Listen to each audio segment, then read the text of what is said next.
Africa Inland Mission, or AIM, has served in Africa for over 100 years. This report tells what happened to 3 young people who went on a short-term mission trip through AIM's Ignite program. Awesome things can happen.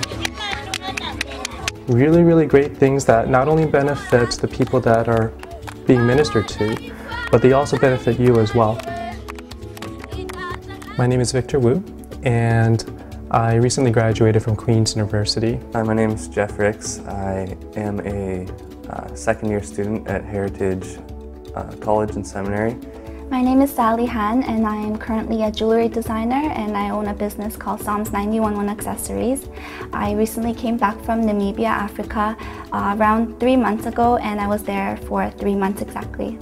I decided to take on a mission trip to Kenya for 2.5 months at Kijabi Hospital. I was involved with pediatric research. I also helped design a database that was used in a study affiliated with World Health Organization.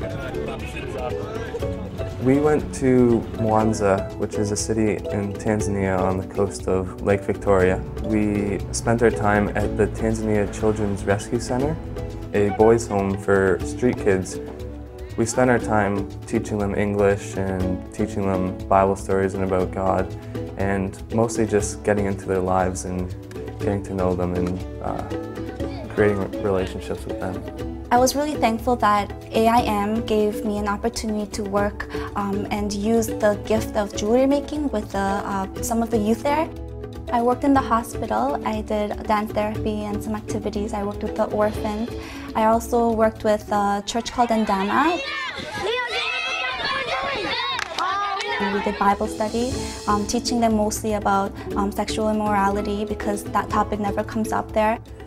Learning from those street boys and seeing them being redeemed from society and taken straight off the streets, just seeing the love of Christ that they have has changed me so much.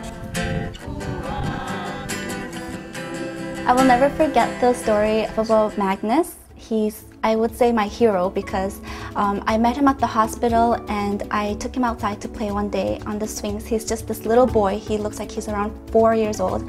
And I played with him, sang to him and tickled him, and he giggled, and he's just really, really cheerful and just so enthusiastic. And I actually just found out after that he was actually 12 years old and diagnosed with malnutrition, TB, and AIDS. My perspective on my world has changed because of him. I feel that God has been guiding me through this towards a ministry that deals with these sorts of people who are unreached and neglected in our society. This one girl stood out to me, and her name is Dophelia. She was around 13 years old, and she had an amazing voice. She lived with her grandmother, and she had a lot of different siblings that she had to take care of.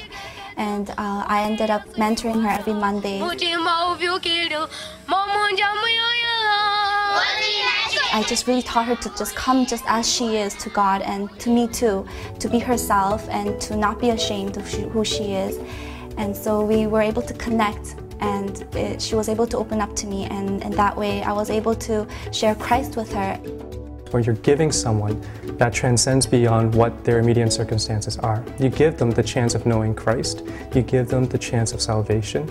Now I just feel such bond with them, and I can't wait till I see them all again. There's a real profound sense of satisfaction and motivation when you are able to marry your desire to be something professional, and then also say that you want to be that professional for the glory of God. God really showed me to love by action and not just words. Go out there and take part in the projects. Go out there and evangelize. Tell people that aside from their physical circumstances, which you can help to alleviate, there's something greater